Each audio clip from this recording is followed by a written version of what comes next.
शिक्षक दिवस की आप सबको हार्दिक शुभकामनाएं और बधाई। आज यहाँ हम लोग सभी एकत्र हुए हैं शिक्षक दिवस मनाने के लिए। गुरु की महिमा के बारे में क्या कहा जाए, ऐसा कहा गया है कि अखंड मंडलाकारं व्याप्तं येन चराचरं तत्पदं दर्शितं मे तस्मै श्री गुरुवे नमः। और गुरु को ब्रह्मा विष्णु महेश्वर इन सबसे ऊपर बताया गया है। गुरु को साक्षात परम ब्रह्म माना गया है। उसके लिए एक श्लोक कहा गया है, गुरुर्ब्रह्मा गुरुर्विष्णु गुरुर्देवो महेश्वराय गुरु साक्षात् परं ब्रह्म तस्मै श्री गुरुवे नमः। शिक्षक दिवस है और शिक्षक दिवस आप सभी जानते होंगे कि शिक्षक दिवस जो है वो डॉक्टर सर्वपल्ली डॉक्टर राधाकृष्णन के जन्मदिन को हम लोग जो है शिक्षक दिवस के रूप में मनाते हैं। आज 5 सितंबर डॉक्टर सर्वपल्ली राधाकृष्णन का जन्म 5 सितंबर 1888 को तमिलनाडु के तिरुनतनी ग्राम में हुआ था। उनके पिता का नाम सर्वपल्ली वीरास्वामी और माता का नाम सीतम्मा था। उनकी प्रारंभिक शिक्षा तिरुपति और बेंगलुरु में हुई थी। वे बहुत मेधावी थे। 12 साल की उम्र में उन्होंने बाइबल और स्वामी विवेकानंद के दर्शन का ज्ञान प्राप्त कर लिया था। आगे की पढ़ाई उन्होंने मद्रास क्रिश्चियन कॉलेज से की। उन्होंने दर्शन शास्त्र में MA किया और बाद में मद्रास रेजिडेंसी कॉलेज में सहायक अध्यापक के रूप में छात्रों को पढ़ाने लगे। अपने दार्शनिक ज्ञान के कारण वे विदेशों में भी लोकप्रिय हो गए और कई सालों तक वे ऑक्सफोर्ड विश्वविद्यालय में भी शिक्षक रहे। उन्होंने अमेरिका के शिकागो विश्वविद्यालय में भी अध्यापन किया। 1947 में जब देश आजाद हुआ तो डॉक्टर राधाकृष्णन ने यूनेस्को में भारत का प्रतिनिधित्व किया था। 1949 से 1952 तक वे सोवियत संघ में भारत के राजदूत भी रहे। 1952 में उन्हें भारत का पहला उपराष्ट्रपति बनाया गया। 1962 में वे भारत के दूसरे राष्ट्रपति बने। इस पद पर वे 1967 तक आसीन रहे। उन्हें कई पुरस्कार भी मिले। अंग्रेजों के राज में डॉक्टर राधाकृष्णन को नाइटहुड यानी सर की उपाधि दी गई। 1954 में भारत के पहले राष्ट्रपति डॉक्टर राजेंद्र प्रसाद ने उन्हें भारत रत्न की उपाधि से सम्मानित किया। इसके अलावा कई बार नोबेल पुरस्कार के लिए उनका नाम प्रस्तावित किया गया। राष्ट्रपति बनने के बाद भी वे बहुत ही विनम्र स्वभाव के थे। अब विनम्र स्वभाव के बारे में जब बात हम लोग करते हैं तो मुझे एक कहानी याद आती है कि जिस समय बनारस हिंदू यूनिवर्सिटी का के जो संस्थापक थे पंडित मदन मोहन मालवीय, महामना पंडित मदन मोहन मालवीय, उन्हें कुलपति की जरूरत थी और तब वो शायद 1939 में डॉक्टर सर्वपल्ली डॉक्टर राधाकृष्णन के पास गए और उनसे अनुरोध किया कि मैं ये चाहता हूँ कि मेरे विश्वविद्यालय के कुलपति आप बने।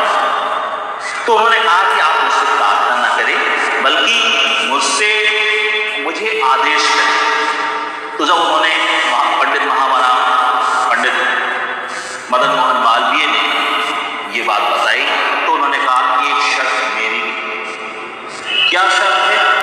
उन्होंने कहा कि मैं आपके विश्वविद्यालय का कुलपति बनूंगा, लेकिन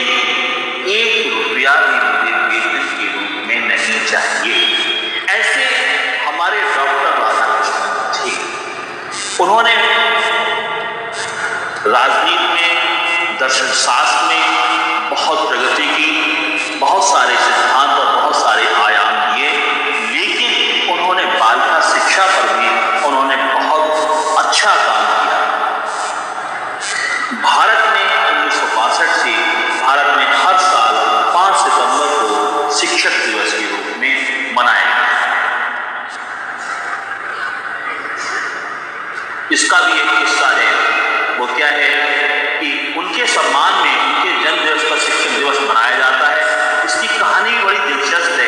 डॉक्टर राधाकृष्णन के छात्रों के बीच में बहुत लोकप्रिय थे और एक बार उनके जन्मदिन पर छात्रों और दोस्तों ने उनके जश्न मनाने की अनुमति मांगी। डॉक्टर राधाकृष्णन पहले तो मुस्कुराए थे, कुछ सोच का जवाब दिया, जन्मदिन का जश्न मनाने के बजाय अगर इस दिन को शिक्षक दिवस के रूप में मनाया जाए तो ये मेरे लिए सौभाग्य की बात होगी।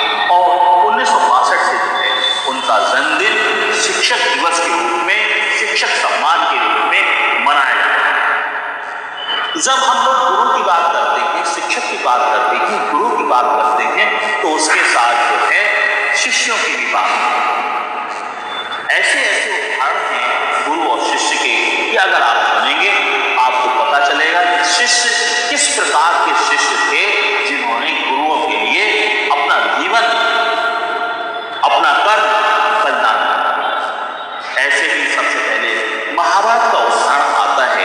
उस महाभारत के उदाहरण में अगर हम लोग कर्ण की बात करते हैं तो कर्ण जो था वो भगवान परशुराम उनके गुरु थे। और जब कर्ण उनके यहाँ शिक्षा प्राप्त करने जाता है, एक ऐसा दृष्टांत सामने आता है कि जिस समय वो शिक्षा प्राप्त करने जाता है तो उसकी गुरु को जंगल में थकान की वजह से नींद आने लगती है। तो जिस समय उसे उसके गुरु को नींद आने लगती है, वह अपने गुरु का सिर अपनी जंघा पर रख लेता है और उनको आराम में कोई बाधा नहीं आती है और हवा डुलाने लगता है। इसी बीच ऐसा कहा जाता है कि एक कीड़ा जमीन से रेंगता हुआ आता है और उसकी जान में धीरे धीरे काटकर अंदर घुस जाता है और घुसकर वो बहुत अंदर से जाकर और ऊपर को निकल आता है। जिस समय वो ऊपर निकलता है तो उसका रक्त धीरे धीरे गुरु की बालों को भिगो देता है और गुरु की आंख खुल जाती है। तो ऐसे शिष्य हुए हैं जिन्होंने गुरु के जीवन के लिए, गुरु के आराम के लिए उन्होंने अपने को बलिदान किया है। ऐसे ही एक और शिष्य का नाम आता है आरुणि का। आरुणि को यह आदेश दिया, ऐसा था कि रात में बारिश हो रही थी, गुरु ने आरुणि को यह आदेश दिया कि जाओ खेतों में जो पानी बह रहा है उस खेतों के पानी को बांध देना। जब वो वहां जाता है, छोटा बच्चा होता है आरुणि, वहां जाता है और जाकर वो उस जगह को बांधने की कोशिश करता है, लेकिन मिट्टी जो है बार बार उस जगह को छोड़कर आगे निकल जाती है और खेतों से पानी निकलने लगता है। ऐसे में आरुणि स्वयं उस खेत में लेट जाता है, उस जगह पर लेट जाता है और पानी को रोक देता है। जब काफी देर तक आरुणि वापस नहीं आता है तो स्वयं गुरु वहां पर जाते हैं और जाकर देखते हैं कि वो खेत में लेटा हुआ है, पानी में भीग रहा है। वह उससे पूछते हैं कि ऐसा तुमने क्यों किया? बोले गुरु आपका आदेश। तो ऐसे शिष्य हमारे यहाँ हुए हैं, चाहे वो कृष्ण हो, भगवान कृष्ण हो, भगवान राम हो, जिन्होंने गुरु की आज्ञा के लिए अपना सर्वस्व निछावर। ऐसे मैं आपको आगे और बताऊंगा। अभी हम लोग शिष्यों के बारे में बात कर रहे थे और अब मैं गुरु के बारे में बात करता हूं कि गुरु का कैसा होना चाहिए, गुरु के कर्तव्य क्या होने चाहिए, एक शिक्षक के कर्तव्य क्या होने चाहिए।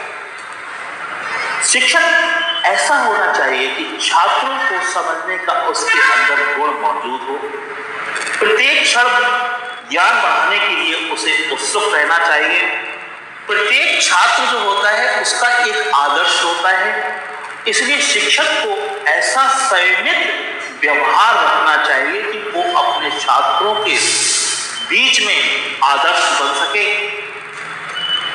कक्षा में कमजोर छात्र भी होते हैं, कमजोर छात्रों के साथ सहानुभूति रखे और उसके साथ मित्रवत व्यवहार करे, ये जानने की कोशिश करे कि वह किस कारण से कमजोर है और उस कारण को दूर करके उसकी कमजोरी को दूर कर सकता है। एक शिक्षक हमेशा विद्यार्थी बनकर अपना सर्वश्रेष्ठ अपने शिष्यों को दे सकता है और उसके शिष्यों के चारित्रिक गुणों का विकास कर सकता है। छात्रों को नैतिक या कह सकते हैं मॉरल सपोर्ट भी प्रदान करें। आप जैसा अपने शिष्यों को बनाना चाहते हैं तो उसका तरीका ये है कि स्वयं आप पहले खुद बने। मुझे याद आता है कि एक उदाहरण याद आता है कि एक लेक्चरर थे और उनकी एक आदत थी, जल्दी में उनकी एक आदत पड़ गई थी कि जब लंच टाइम में खाना खाते थे, खाना खाने के बाद वो पान ले लिया, पान खाकर वो अगले क्लास, जब इंटरवल खत्म होता था तो अगले क्लास में जाते। उन्होंने मुझे बताया कि मैंने देखा 2-4 दिन के अंदर मैंने देखा कि पीछे की सीट पर एक बच्चा पान खाए बैठा हो। मैंने देख लिया। नेक्स्ट टाइम अगले दिन फिर मैं खाना खाने के बाद मैंने पान खाया और फिर मैं क्लास में गया। धीरे धीरे मैंने देखा कि उस क्लास में पान खाने वाले बच्चों की संख्या बढ़ गई। जब पान खाने वाली संख्या बढ़ गई, अगर आजकल का शिक्षक होता तो वो उस बच्चे को टोक देता, हो सकता है उसको तो थप्पड़ भी मार देता, लेकिन उस शिक्षक ने उन बच्चों से कुछ नहीं कहा, बल्कि अपनी आदत को उन्होंने छोड़ दिया। फिर वो क्लास में गए, बगैर पान खा के क्लास में गए तो उन्होंने देखा बच्चे पान खाए हुए थे, उन्होंने फिर भी उससे कुछ नहीं कहा। 2-4 दिन में वो धीरे धीरे सभी बच्चों ने पान खाना छोड़ दिया। तो कहने का मतलब ये है कि जैसा हम उन्हें बनाना चाहते हैं वैसे खुद हमें अपने को आदर्श के रूप में उनके सामने प्रस्तुत करना पड़ेगा। और शिक्षक के अंदर नम्रता और सहनशीलता भी होनी चाहिए। अपने हर छात्र को वो समझे और उसके साथ वैसा व्यवहार करे। तो ये शिक्षकों के कुछ कर्तव्य हैं जिनको उसे पता होना चाहिए कि उसे किस प्रकार से व्यवहार करना है, छात्रों के साथ किस प्रकार से व्यवहार करना है। और मैं ये चाहूंगा कि जो सारे गुरु लोग हैं, जो शिक्षक हैं, उनसे मैं हाथ जोड़कर विनती करूंगा कि अपने छात्रों के साथ, अपने शिष्यों के साथ समानता का व्यवहार करें, असमानता का व्यवहार ना करें। और साथ ही मैं ये चाहूंगा, शिष्यों से भी चाहूंगा, मैंने गुरुओं के लिए भी कहा है कि नम्रता का व्यवहार करना चाहिए, तो मैं ये चाहूंगा कि शिष्य से मैं जो कहना चाहता हूं वो भी समझे। मुझे याद है कि मुझे एक कहानी याद आ रही है, पहले उसको आप सुन लीजिए, तो फिर मैं आपके लिए बताऊंगा। उसमें कहानी में है कि एक राजा था और वो ये चाहता था कि मैं भी पढ़ाई करूं। आपको पता है कि पहले राजा लोग जो थे वो जब पढ़ते थे गुरुकुलों में पढ़ाई होती थी, लेकिन कभी कभी कुछ ऐसे सर्कमस्टांसेस बन जाते थे, ऐसी परिस्थितियां तैयार हो जाती थी कि उनकी पढ़ाई नहीं हो पाती थी और राजा बन जाते थे। उस राजा के मन में आया कि मैं भी पढ़ाई करूं। उसने राजगुरु को बुलवाया कि मैं चाहता हूं कि मुझे पढ़ाएं आप। तो ठीक है, अगर आप पढ़ना चाहें तो कल से आ सकते हैं। तो राजगुरु कहते हैं ठीक है, मैं आपको पढ़ाने आऊंगा। और जब वो राजा के पास आते, उसके महल में आते, तो राजा सिंहासन पर बैठता है और गुरु को एक नीचे, जो राजा सर्वोच्च होता है, सर्वोच्च सत्ता होती है, तो वो गुरु के लिए नीचे आसन देता है और वहां वो पढ़ाई करता है। इस तरीके से धीरे धीरे 1 साल राजा को हो गया और जो परीक्षा हुई उस परीक्षा में राजा फेल हो गया, अनुत्तीर्ण हो गया। तो राजा ने अपने दरबारियों को और जो विद्वान थे उनको बुलाया, राजगुरु को बुलाया और ये कहा कि ऐसा कौन सा कारण है कि मैंने आपसे साल भर अगर शिक्षा ली और उसके बाद भी मैं अनुत्तीर्ण हो गया, मैं फेल हो गया, तो विद्वजनों ने और राजगुरु ने जो उत्तर दिया वो आप सुनिए, कितना महत्वपूर्ण उत्तर है। उन्होंने कहा कि राजन आप ये बताइए, आप कहां पर बैठते थे? राजा ने कहा मैं अपने सिंहासन पर बैठता था। और गुरु बोले गुरु के लिए दूसरा सिंहासन था। तो लोगों ने कहा कि राजन बस यहीं पर आपने गलत व्यवहार किया। जब हमें किसी से कुछ लेना होता है तो हमें झुकना पड़ता, आप झुके नहीं, आप में नम्रता नहीं आई, इसलिए आपको शिक्षा नहीं मिली। जो शिक्षा आपको मिलनी चाहिए थी उस शिक्षा को आप ग्रहण नहीं कर पाए। तो मेरा अपने शिष्यों से भी यह कहना है कि अगर आपको किसी से कुछ लेना है, गुरु की जो उगली हुई शिक्षा होती है, जो अपनी वाणी से वो निकालता है, अगर उस उगली हुई शिक्षा को ग्रहण करना है तो झुकना सीखो। अगर आप झुक जाओगे, अगर आप नम्र हो जाओगे, तो जाहिर सी बात है कि आपको दुनिया की ऐसी कोई ताकत नहीं है, ऐसा कोई ज्ञान नहीं है जो आपको मिलना करेगा।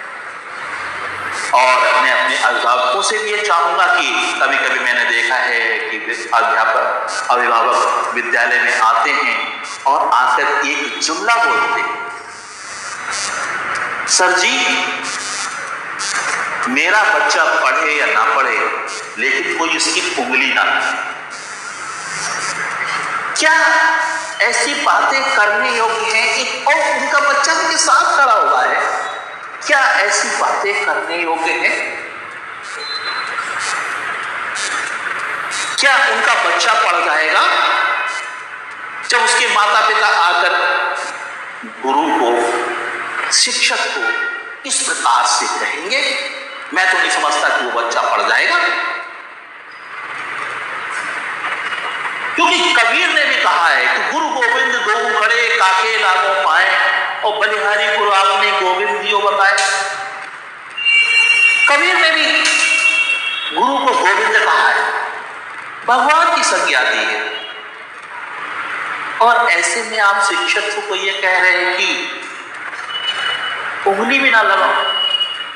कबीर ने ही कहा है कि गुरु कुमार शिष्य को गड़ गड़ काले कोट, अंतर हाथ सहार दे और बाहर मारे से। गुरु को कुम्हार की संज्ञा दी है और शिष्य को कुंभ की संज्ञा दी है, और ये कहा है कि वो इस प्रकार से घड़े को बनाता है कि अंदर से वो हाथ लगाता है, ऊपर से वो चोट मारता है और उसका एक घड़ा तैयार हो जाता है अच्छा सा। ठीक उसी प्रकार से जो गुरु है, गुरु का भी वही काम है कि वो आपके बच्चे को भीतर से सहारा देता है और ऊपर से चोट भी लगाता है और वो आपके बच्चे को संभाल देता है। तो मैं चाहूंगा कि आज शिक्षक दिवस पर मैं सभी गुरुओं को और सभी शिक्षकों को नमन करता हूँ, उनको हार्दिक शुभकामनाएं, उनको हार्दिक बधाई देता हूँ। और मैं चाहता हूँ कि गुरु अपने कर्तव्य का पालन करे, शिष्य अपने कर्तव्य का पालन करे और अभिभावक अपने कर्तव्य का पालन करें। इसी के साथ मैं अपनी वाणी को विराम देता हूँ। धन्यवाद।